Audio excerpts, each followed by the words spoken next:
ಇವತ್ತು ಟ್ರೈನ್ ಇಳಿದು ಈ ಬೆಟ್ಟ ಹತ್ತಕ್ ಬಂದೆ. ಮಂಡ್ಯ ರೈಲ್ವೆ ಸ್ಟೇಷನ್ ಅಲ್ಲಿರೋ ಕಳ್ದಾರಿ ಅಂದ್ರೆ ಇದೊಂದೇ. ಕಳ್ದಾರಿ ಅಂತಲ್ಲ, ಬೇಗ ಹೋಗ್ಬೇಕಲ್ಲ ಅಂತ ಈ ಕಡೆಯಿಂದ ಬರ್ತೀನಿ. ಇಳಿದು ಫೋನ್ ಹಿಡ್ಕೊಂಡು ವಿಡಿಯೋ ಮಾಡ್ಕೊಂಡು ಹೋಗ್ತಾ ಇದ್ರೆ ಆ ಕಡೆ ಈ ಕಡೆ ನೋಡ್ಕೊಂಡು ಹೋಗ್ತಾ ಇರ್ತಾರೆ.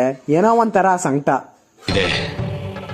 ಇಲ್ಲೊಂದು ಸಮಸ್ಯೆ ಖಂಡಿತ ಇದೆ. ಚೇಚೆ ಸಂಕಟ ಅಲ್ಲ, ಮುಜುಗರ. ಹಾಗೆ ಈ ಕಡೆ ನಡ್ಕೊಂಡ್ ಬಂದ್ರೆ ನನ್ ಸೀನಿಯರು ಅಂದ್ರೆ ನನ್ ತಂಗಿಯವ ಬಂದ್ರು. ಇಳಿದು ಬಾರಮ್ಮಯ್ಯ ಇಳಿದು ಬಾರೆ. ನೋಡುವಷ್ಟು ನೋಡಿದ್ದೇವೆ, ಸಹಿಸುವಷ್ಟು ಸಹಿಸಿದ್ದೇವೆ. ನನ್ ಕೈಯಲ್ಲಿರೋ ಅಸ್ತ್ರ ಅಂದ್ರೆ ನನ್ ಫೋನೇ. ನನ್ ಫೋನ್ ಎತ್ತಿದ್ರೆ ಸಾಕು ಜಿಗಿ ಜಿಗಿ ಎಲ್ಲ ಎದ್ಕೊಂಡ್ಬಿಡ್ತಾರೆ. ನಮ್ ಡಿಪಾರ್ಟ್ಮೆಂಟ್ ಬಂದ್ರೆ ನನ್ ಫೋನ್ ಎತ್ಕೊಂಡು ನಂದೇ ವಿಡಿಯೋ ತೆಗ್ದಿರೋ ನಮ್ ಸೀನಿಯರ್ ಅದೇ ನನ್ ತಂಗಿಯವ. ಒಂದ್ ಡಿಸ್ಕ್ಲೇಮರ್ ಕೊಡ್ಬೇಕು ಕೆಳಗಡೆ. ಏನಕ್ಕೆ ಅಂದ್ರೆ ಜೂಮ್ ಅಲ್ಲಿ ಸೆಲ್ಫಿ ವಿಡಿಯೋ ತೆಗ್ದಿರೋದಕ್ಕೆ ಒಂದ್ ಡಿಸ್ಕ್ಲೇಮರ್ ಬರ್ಬೇಕು.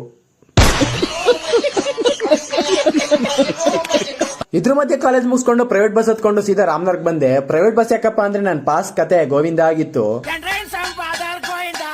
ಬಸ್ ಇರ್ಲಿಲ್ಲ ಅಂತ ಸೀದಾ ಮನೆಗೆ ನಡ್ಕೊಂಡು ಹೋಗೋಣ ಅಂತ ಹೋದ್ರೆ ಮಧ್ಯದಲ್ಲಿ ಮಳೆ ಬೇರೆ ಶುರು ಆಗೋಯ್ತು. ಯಾವ್ದೋ ಅಂಗಡಿ ಸಿಕ್ತಲ್ಲ ಅಂತ ಅಂಗಡಿ ಒಳಗೋಗಿ ಕುತ್ಕೊಂಡ್ಬಿಟ್ಟೆ. ಆಮೇಲೆ ಗೊತ್ತಾಯ್ತು ನಾನ್ ಕೂತಿರೋ ಅಂಗಡಿ ರಾಮನಗರದಲ್ಲಿ ಫೇಮಸ್ ಆಗಿರೋ ಅಜ್ಜಿ ಹೋಟೆಲ್ ಅಂತ.